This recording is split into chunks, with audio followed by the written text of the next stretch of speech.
వెంకరెడ్డి నువ్వు గతంలో ఇప్పటివరకు ఈ నల్గొండ నియోజకవర్గంలో మైనార్టీ పేరు చెప్పుకొని ఓట్లు వేయించుకొని మరి మైనార్టీలకు సపరేటు మరి డబుల్ బెడ్రూమ్ ఇల్లు ఇస్తున్నావు. కట్టినటువంటి ఇండ్లు మరి గత ప్రభుత్వం కట్టి మొత్తం శిథిలావస్థలో ఉన్నాయి. ఒక్కనాడన్న విజిట్ చేసే పరిస్థితి లేదు.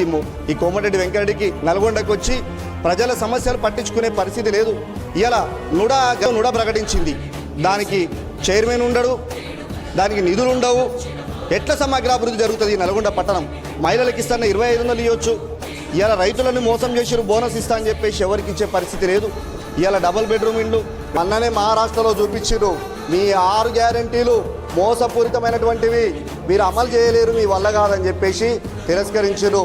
రేపు ఏదైతే ముఖ్యమంత్రితోని ఈ నల్గొండ పట్టణానికి సంబంధించి వెంటనే మాస్టర్ ప్లాన్ ప్రకటించు వెంకరెడ్డి గారు. వరంగల్లో ముఖ్యమంత్రి పోయినాడు, అక్కడ ఉన్న మంత్రి మాస్టర్ ప్లాన్ 40 సంవత్సరాలు అయింది.